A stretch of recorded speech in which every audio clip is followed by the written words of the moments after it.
You asked me the question about this very large population that we studied looking at types of fat in relation to total mortality and also cause-specific mortality. This was a summary combining our three large cohorts, which in this analysis we started off excluding anybody who had any major disease. So we had about 130,000 people, and we've tracked their diets for up to 30 or so years.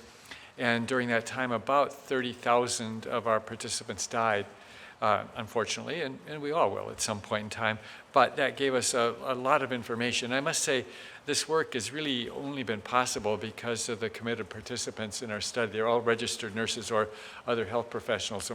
The men are other health professionals who essentially what we've done is set up a framework for them to share their personal experiences, what they eat, medications, family history, sleep, physical activity, all of that. So when we want to look at a question like saturated fat, we can adjust for all of those other variables. Again, this would not have been possible without the unprecedented commitment to this research by the many tens of thousands of participants. So in this analysis, we took a sort of deep dive looking at type of fat in relation to, again, total mortality and cause-specific mortality. And in the comparison here, again, we were specific about the comparison, which was total carbohydrate intake. And we did see there was an association of greater mortality with higher intake of saturated fat compared to carbohydrate. This is the analysis that Ron Krauss couldn't do in his the paper that you mentioned earlier that was quoted by Nina Teicholz. And of course, we also looked at trans fat, which is sort of off the chart and how bad that was. And partly for this kind of data from these studies, we've eliminated trans fat. It's not legal as of 2018 in the United States. But we did also find that unsaturated fat from particularly plant sources of monounsaturated fat, and interestingly, even more so, polyunsaturated fat was related to lower mortality, a lower risk of heart disease. And there's a big myth out there that polyunsaturated fat, or especially omega-6, is bad for you. It's pro-inflammatory. There's dozens of studies that have looked at that. Omega-6 fatty acid is not pro-inflammatory. It actually tends to reduce inflammatory factors in the blood and creates more sensitivity to insulin, it looks like. So interestingly enough, there was a strong inverse, a lower risk of total mortality with higher intake of sources of polyunsaturated fat. Now, I agree with Colin that we have to be a bit careful about somehow too much reductionist, focusing on just specific nutrients.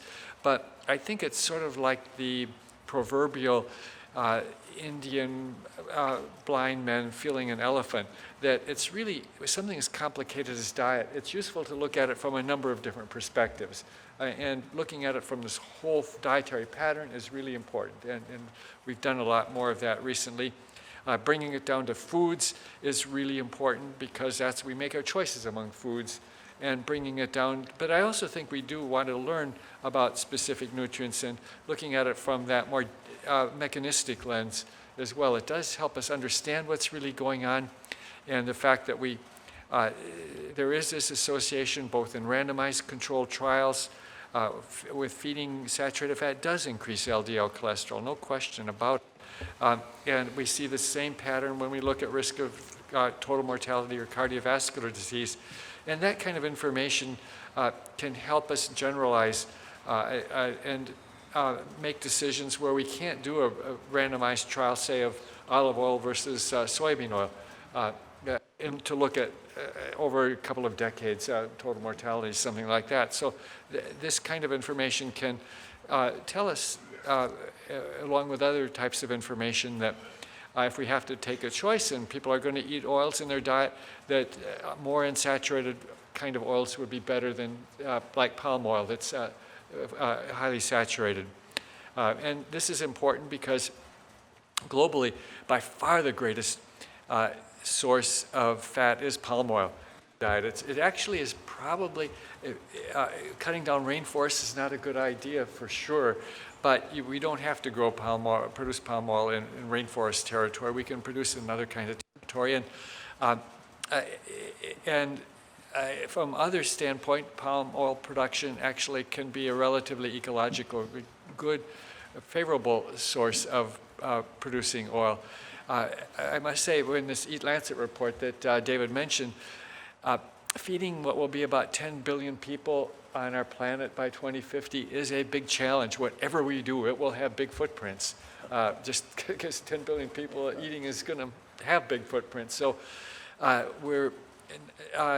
there's been a lot of negativity about palm oil production, but soybean oil also has a big negative impact as well. Every place we put down 10 billion feet, no, it's going to be 20 billion feet. There's going to be big footprints. Each person has 2 footprints. So this is one just piece of the evidence that can help us make decisions.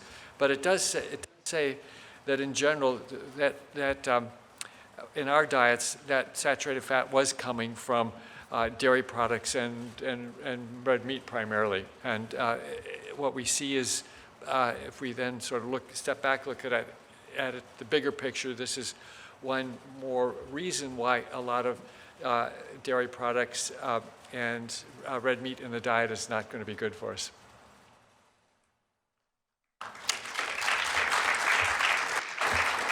Could I just add just a quick comment, Walt, as to what you were saying? I don't mean to say that, we should shift the balance from all reductionist research, for example, to all holistic research. Right. We've got to obviously take into consideration both types very clearly. Yeah. I mean, the reductionist idea is the details make the whole. Right. So what we do, unfortunately, in research and in clinical practice, I would argue too, sometimes we focus almost exclusively on the reductionist ideas at the expense of looking at the larger picture. That's my main point. Yeah, I completely agree with you. We've gone way overboard in that direction. Right. I fully agree with you. Right. So my question was about what people can do on their own. And I think everybody should fast every day for a period of between 12 and 16 hours, depending on what your goals are and your circumstance. And some people say, well, how do you do that? I get hungry, I get cravings. A lot of the reason why people are getting hungry and cravings is because of what they're eating.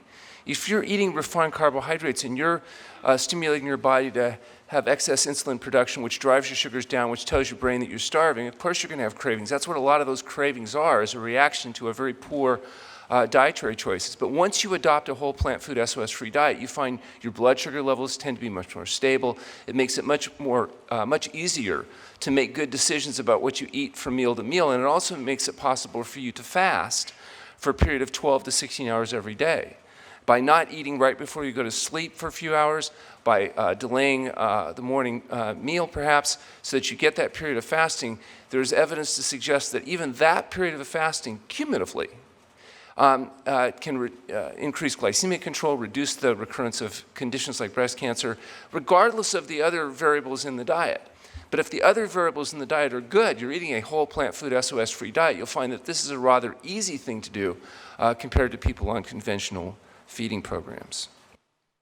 Just quickly, Alan, or Dr. Goldhamer, do you recommend once a month that we do a full day water fast at home? Now, I recommend that people do between 12 and 16 hours a day of fasting. There's actually good evidence of the benefit of 12 hours a day fasting as a routine.